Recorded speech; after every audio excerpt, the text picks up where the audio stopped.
And a great feed by Tamia Scott into Boldareva. Threw it where only she could get it. 3 from Eric Strupp is all net.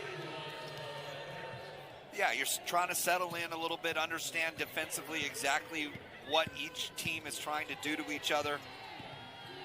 Both teams a little bit of a scoring drought here the last couple minutes.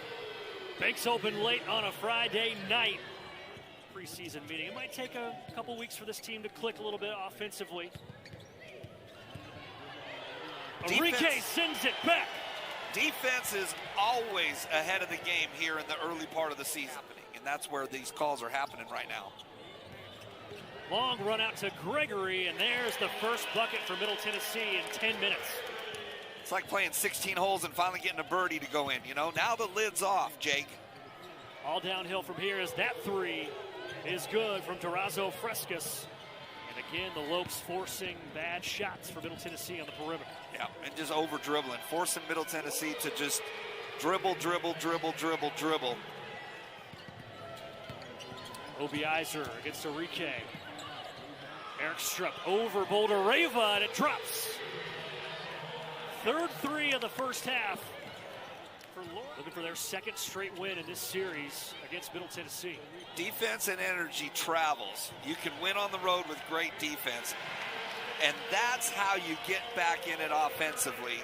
No good. Middle coming in the 3 spot in that poll. 18 for the Lopes as Blakely changes pace and gets to the rim.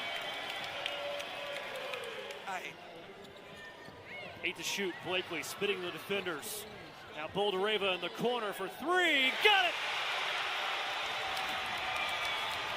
And just like that, it's a good fit for them because honestly, the WAC, they're not on the same level with other schools in the WAC just because of the resources Grand Canyon has. And the lead is up to 3 for Grand Canyon thanks to the 3 from Durazo Frescas that was counted.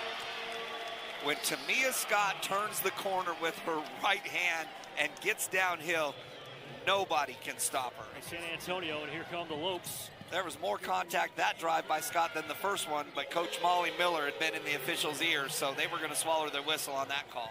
On player control fouls, neither Matt or Rick Insel happy with the call, but they're calling it both ways as Eric Strupp at the rim again. Yeah, trying to dribble to create shots. They're not getting the easy open threes that they had earlier.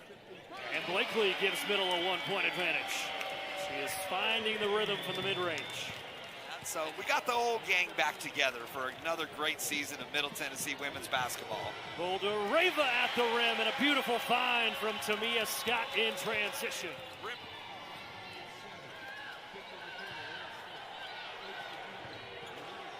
Osley shot fake jumper.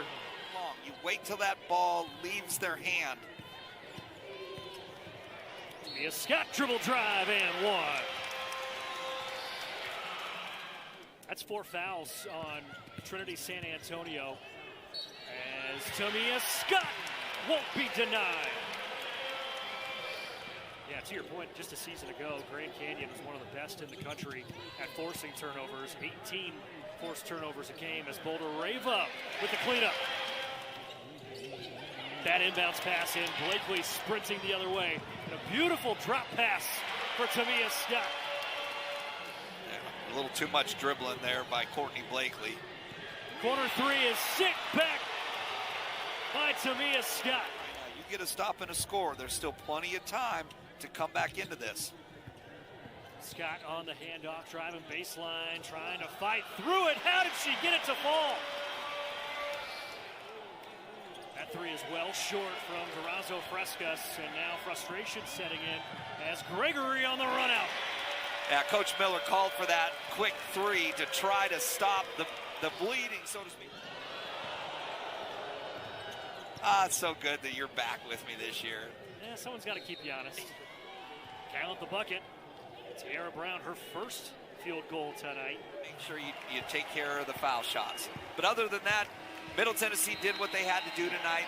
They held court at home, and they got a victory that's going to pay dividends in March.